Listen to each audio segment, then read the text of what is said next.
What's going on, everyone? Jonathan Crumpler, Master Trainer here at Art Labs Welding School. So today we're going to be talking about rod usage. All right, so when you get to stick welding or TIG welding, you're going to be using stick rods. Okay, so this rod here, once you start welding with it, it's going to burn down, of course. All right, so we find an issue a lot with people wanting to stop about middle ways and then disregarding the rod about that length right there.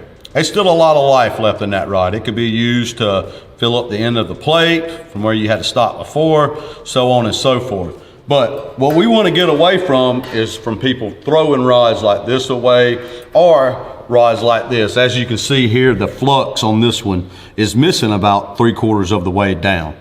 So there's an easy way to fix that. You see people throwing these away and they're like, well, it's got the flux missing, it don't work no more. Just take you a pair of cutters here.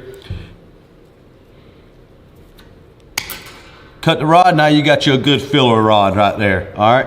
Fill up the last little bit of a plate. If you run out of your big rod or your new rod at the end of a plate, throw this one in, get it going.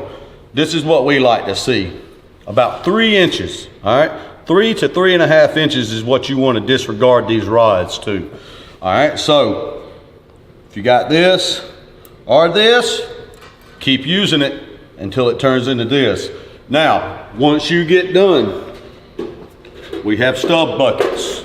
You get done with your rods, make sure you throw them in your stub buckets.